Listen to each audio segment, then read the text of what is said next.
श्री स्वामी समर्थ. स्वामी महाराज तुमच्या मनातील सर्व चांगल्या इच्छा पूर्ण करोत ही स्वामीचरणी प्रार्थना करते आणि याच्या व्हिडिओला सुरुवात करते.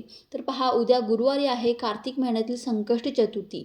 या संकष्टी चतुर्थीला आईने आपल्या मुलांसाठी तुळशीला अशी एक वस्तू अर्पण करायची आहे, जेणेकरून आपल्या मुलांच्या जीवनामध्ये जे काही त्रास आहेत, ज्या काही अडचणी आहेत, जी काही विघ्न आहेत, संकट आहेत, तर ती दूर व्हावीत यासाठी आपल्याला तुळशी मातेला अशी एक वस्तू अर्पण करायची आहे. तर ती वस्तू कोणती आहे हे आपण आजच्या व्हिडिओमध्ये पाहणार आहोत. त्यामुळे व्हिडिओ हा शेवटपर्यंत नक्की पहा. आणि तुम्ही जर माझ्या चॅनलवरती नवीन असाल तर चॅनलला नक्की सबस्क्राईब करा आणि व्हिडिओ पाहत असताना कमेंटमध्ये लिहा श्री स्वामी समर्थ. आणि सबस्क्राईबच्या बाजूचे बेल आयकॉनलाही प्रेस करायला अजिबात विसरू नका, जेणेकरून असेच धार्मिक व्हिडिओ आपल्यापर्यंत पोहोचतील.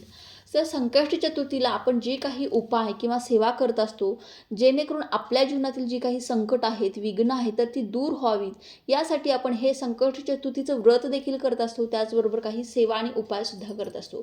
कारण संकष्टी चतुर्थी हीच गणपती बाप्पांना समर्पित असते आणि गणपती बाप्पा हे विघ्नहर्ता या नावाने आपण ओळखत असतो.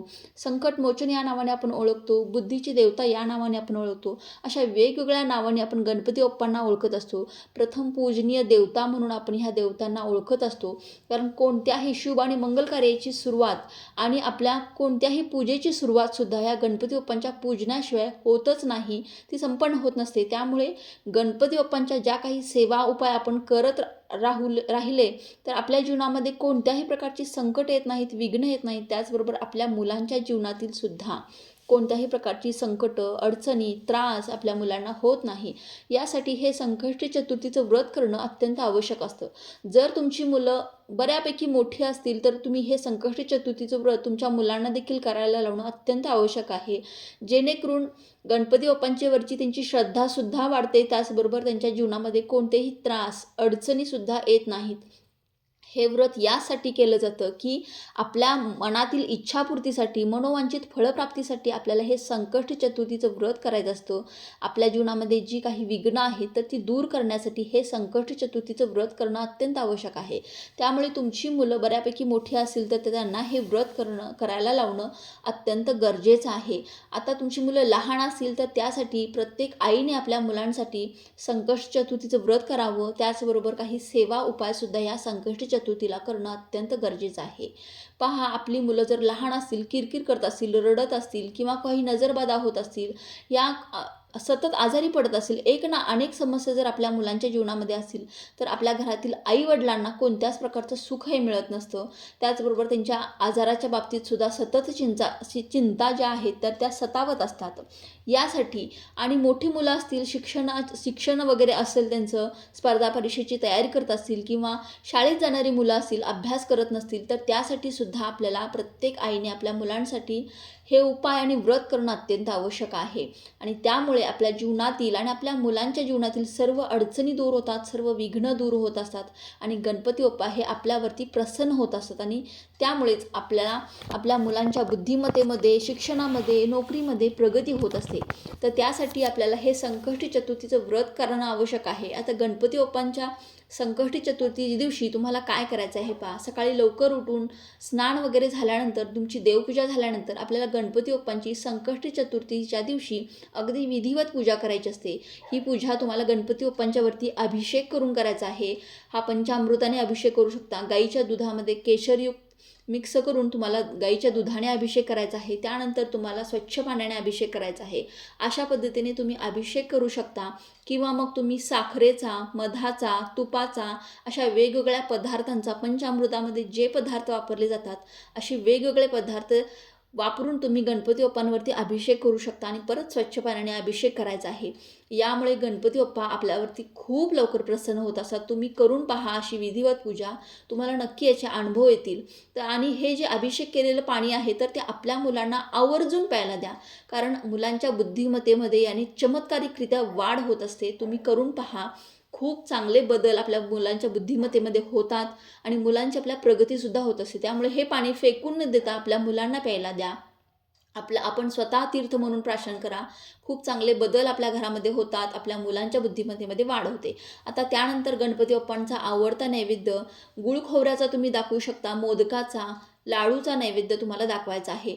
नसेलच काही शक्य तर तुम्ही फक्त गुळाचा जरी नैवेद्य दाखवला तरी सुद्धा गणपती बाप्पा हे अगदी प्रसन्नरित्या आनंदाने ते ग्रहण करतात. आता तुम्हाला काय करायचं आहे, गणपती बाप्पांची विधिवत पूजा झाल्यानंतर मूर्ती कोरडी करायची आहे आणि एका ताम्हणमध्ये किंवा ताटामध्ये स्वस्तिक काढायचं आहे. तुम्हाला ओल्या कुंकवाने स्वस्तिक काढायचं आहे.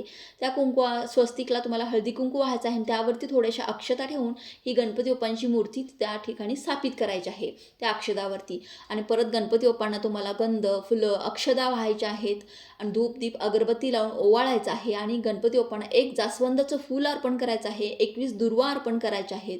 अशा पद्धतीने तुम्हाला पूजा करायची आहे. तिथे बसून तुम्हाला गणपती अथर्वशीर्षाचं पठण करायचं आहे किंवा नसेलच तर तुम्ही अभिषेक करताना ओम गण गणपते नमः या मंत्राचा तुम्ही 108 वेळा जप करू शकता. अशा पद्धतीने तुम्हाला सकाळी पूजा झाल्यानंतर दिवसभर व्रत करायचं आहे आणि संध्याकाळच्या वेळेला तुळशीला एक वस्तू अर्पण करायची आहे. तर ती वस्तू कोणती आहे हे आपण पाहू. आपल्याला संध्याकाळच्या वेळेला एक मातीचा दिवा घ्यायचा आहे आणि त्या मातीच्या दिव्यामध्ये आपल्याला 8 वाती लावायच्या आहेत. जोडवातीच्या अशा 8 वाती लावायच्या आहेत. जोडवात तुम्हाला 8 लावायच्या आहेत. म्हणजे ह्या 8 वाती ज्या आहेत त्या 8 दिशांना समर्पित करायच्या आहेत.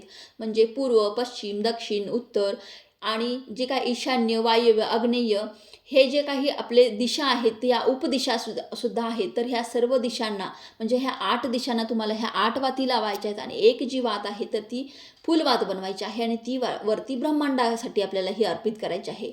म्हणजे आपल्या मुलांच्या जीवनामध्ये ज्या काही 8 दिशांनी संकट येत आहेत तर ती दूर व्हावीत यासाठी आपल्याला हे 8 वाती तयार करायच्या आहेत आणि एक वात ब्रह्मांडाकडे अर्पित करायची. म्हणजे अशा प्रकारे तुम्हाला 9मुखी हा दिवा प्रज्वलित करायचा आहे. या दिव्यामध्ये तुम्हाला तूपच टाकायचं आहे, तेल वगैरे टाकता येणार नाही. त्यामुळे तुम्हाला तुपाचा वापर करायचा आहे आणि हा दिवा आपल्याला तुळशीजवळ एका ताटामध्ये स्वस्तिक काढायचं आहे. त्या ठिकाणी स्वस्तिकची पूजा करायची आहे. ओल्या कुंकवाने स्वस्तिक काढा, हळदी कुंकू वाहा आणि त्यावरती तुम्हाला अक्षता ठेवून त्यावरती तुम्हाला हा दिवा प्रज्वलित करायचा आहे.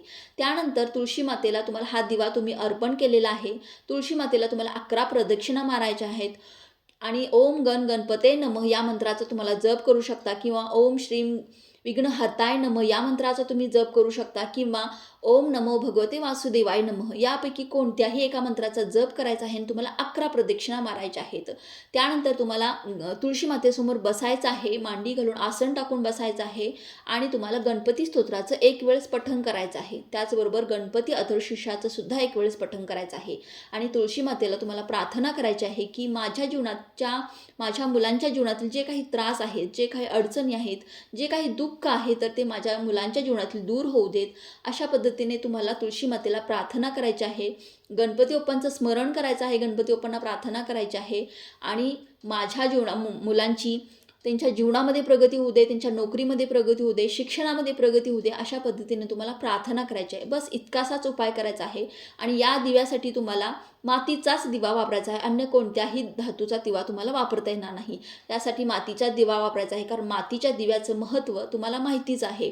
मातीच्या दिव्यामुळे आपल्या जीवनातील सर्व नकारात्मक शक्ती दूर होते आणि माता लक्ष्मीसुद्धा आपल्याकडे आकर्षित होते आणि आपल्या जीवनातील आर्थिक समस्या ज्या आहेत तर त्यासुद्धा दूर होण्यास मदत होते आणि आपल्या मुलांच्या जीवनामधील सुद्धा विघ्न दूर होण्यास मदत होत असते. यासाठी तुम्हाला मातीचा दिवा वापरायचा आहे.